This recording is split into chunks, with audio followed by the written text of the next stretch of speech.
Leioako hainbat auzoetako jaietan egitarauen barruan animaliekiko tratu txarrak eragiten dituzten probak egiten dira. Hain zuzen ere egun hauetan, atzo eta gaur, San Bartolome auzoan asto probak egiten dira.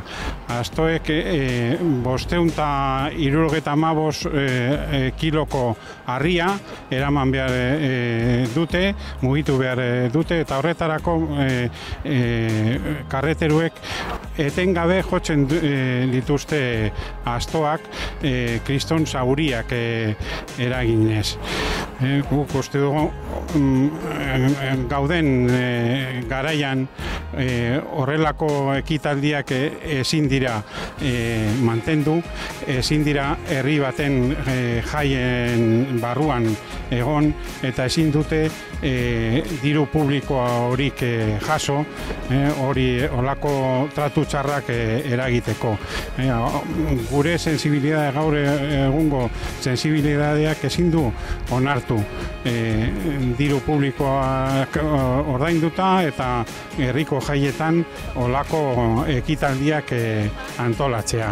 Bai, eta gainera aurkeztu ziren 10.000 sinadura interneten bidez jasoak, eta udaletxeak ez du inolako kasurik egin. Paso egin du, gainera esan dute, bueno, eske Australiatik ere sinatu zuten, eta hori, klaro, hori gertatzen da. Hau, guk gertatutako irudiak plazaratu genituen, eta jendeak esan du, hori gaur egun ezin dela mantendu. Horiek bai badakigu antxineko tradizioak zirela, baina tradizioak ez dira beti mantendu behar.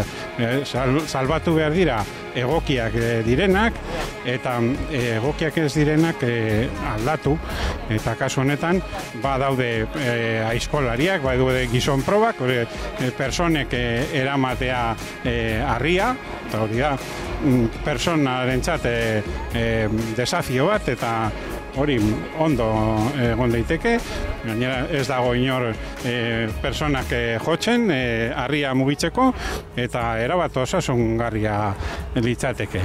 Baina hori, animaliak jotzea, eta gainera horietarako, espektakulo horietara umeak ere eramaten dituzte, hori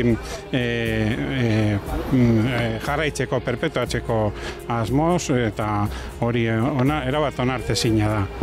Ekologia eta animalien aldeko eskubideen aldeko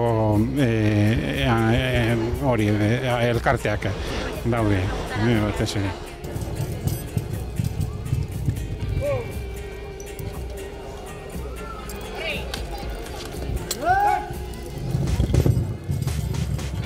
Igual hasiera batean historikoki astoenak ziren, gero idiena bai, eta orain badaramagu ja urte batzuk azkenengo urtetan astoe proba egiten, eta hor ikusten da, zenbat jente dagoen, eta gure aldetik behintzat gustora. Bai. Iazkoa hementxe bertan izan zen, aurten Leioatik omen daude protestaren bat egiten, lekua guztiontzako dago, errespetuz egiten bada, lekua guztiontzako dago, ez? Baina, bakoitza baloratu behar da, zer egiten duen, eta nola egiten duen, baina gauza da errespetuz egin behar da. Makilkadak hartu dituela, ederrak edo, hori bakoitza baloratu behar dago bai, eta lehenengoaren zauria izan da, ez dakit ikusi duzuen, baina gauza da bera buelta ematerakoan, horre, estrokozogu egin du katearekin eta hori, ez? Normala, bai da normala, eta horretarako dago epaile bat, federazioko epaile bat, eta bera baloratzen du, hori ohikoa den edo ez, horrek balio duen edo ez, eta hori legearen barruan edo dagoen edo ez, ez? Printzipioz, gure aldetik ez dago arazorik, guk eskaera egiten dugu federazioak baimena ematen digu, aldundiak baimena ematen du, dana dago kontrolpean, albaitariak, dana momentuz gure aldetik bentsat ez dago arazorik jarraitzeko, eta asmoa jarraitzea da, bai, noski. Hemen ikusten zaudenok eta aurten esaretenok etorri, datorren urtean etorri, eta gozatu, eta kinelak egin, eta kinelak irabazi. Venga, zuei.